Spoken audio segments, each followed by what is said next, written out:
Welcome back, everyone. Today we have a big chunky piece of Honey Locust. I have never turned this before. Um, I've kind of got it trimmed up. I've already got the center drilled out a little bit for my live center, and so I can put this on the lathe. Um, but I'm hoping I can make something nice out of this. Um, let's put it on the lathe and see what we've got.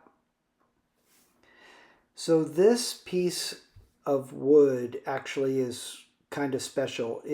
There's a gentleman who's local to where I live, where I get a lot of raw logs from. This piece of honey locust came from his father's property. They had to take the tree down. It has a lot of sentimental value to him. So I told him I would try to make something nice out of it for him.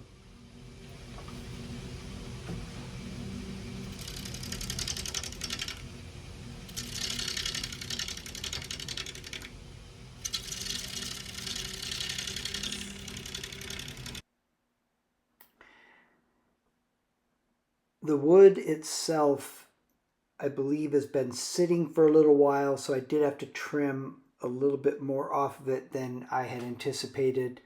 But I think it's more important to be able to offer a nice piece to the gentleman as a gift.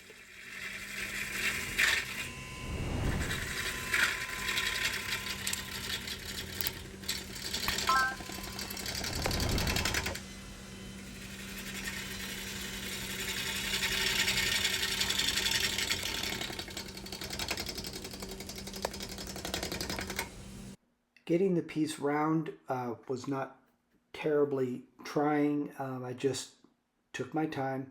And as you'll see as I move forward, I did have to bring it in and make it a little smaller circumference than, again, I had intended because the integrity of the wood wasn't entirely terrific all the way through. But I think you'll see that we did end up with a nice piece at the end. Still working on the shape. I know that I want to kind of work on some kind of a larger vase sort of shape because again I wanted to keep this as large as possible for this very nice gentleman who's been very kind, provided me some beautiful wood to work with.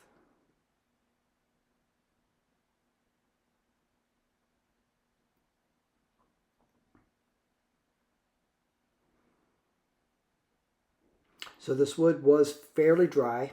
I think only about, maybe a 12-13% moisture content. So I didn't have any of the wet wood kind of stuff to deal with. But again, as I said, I think the only challenge is that it was sitting for a little bit longer than was ideal.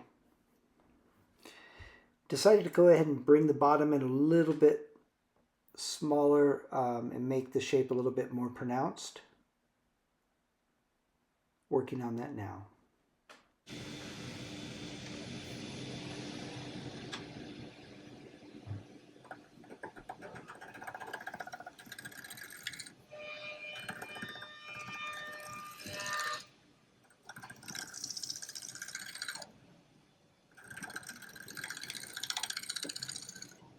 So as I said earlier, I've never turned honey locust before. I did notice in the beginning that this blank had some really pretty spalting and some terrific figuring. So really anxious to see what's inside and what the piece is going to give me. Ultimately, though, I'm just kind of hoping that the gentleman that I'm going to give this to enjoys it and has something special to kind of keep from his father's property and that means something to him. I'm going to get some sandpaper on this and start trying to finish off the exterior before we try to turn this around and start hollowing out.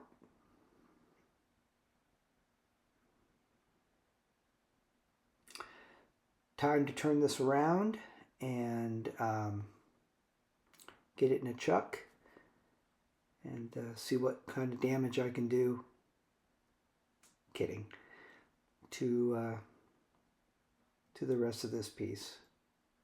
The shape I'm really happy with at this point, and that bark, you will notice I will ultimately take that off because it did not want to stay on once I brought the sides in thinner, but you'll notice that as we go forward.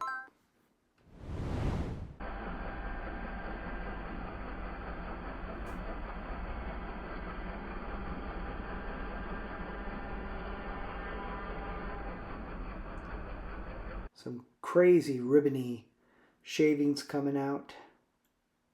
Kind of fun.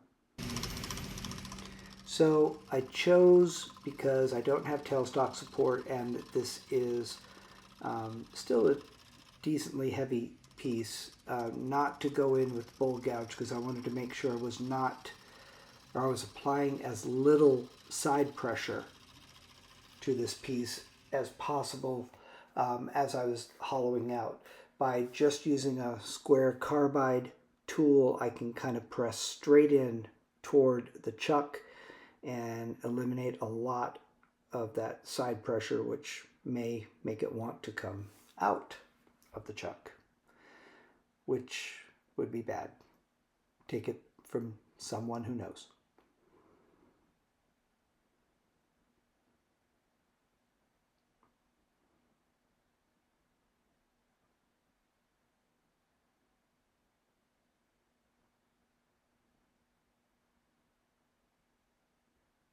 Hollowing process was pretty straightforward, just took my time, and you'll see I've taken off a lot of the bark at this point, and it left me with this really kind of cool curly Q void on the side where there was a large bark inclusion, but the rest of it was nice solid wood. You'll see that as we move forward. Going to start our interior and natural edge sanding process now, and just trying to get everything down to a real pretty nice smoothness, but I still wanted to keep the natural shape of the rim itself.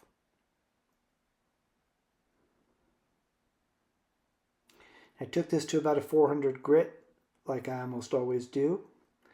And once I kind of got it there and blew it off real nicely, I'm just going to put some alcohol on to clean it up and make sure we don't have any dust or anything on there.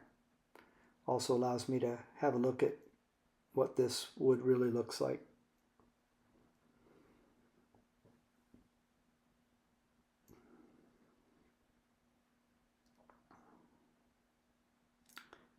As I went and kind of went forward with the finishing process, I did notice that this piece really was drinking up everything. Very, very porous, which was interesting. Time to get that tenon gone and finish off the bottom or foot of the piece.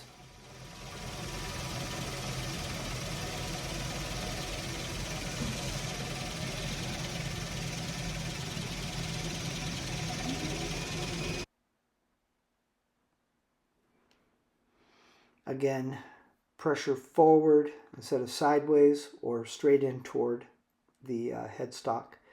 A lot safer, even though we do have the tailstock support. I will leave that little nub. I'll take that off at the drill press and drill out just the right size for a branding emblem, so I don't have to contend with that nub or try to get it any smaller.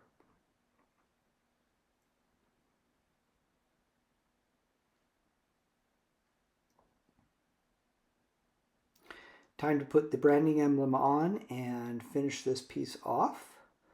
That's what we're going to do now.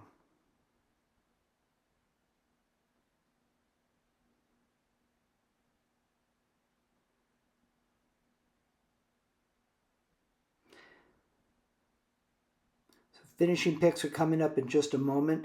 I will point out that I'm using some Danish oil here, and boy oh boy, this piece of wood just drank it up like there was no tomorrow. So you'll notice in the finishing picks that I did opt to finish it off camera with a lacquer finish. I really think that was the better choice in the end. Please leave comments. Let me know what you think. And as always, thank you so much for the support, and I will see you next time.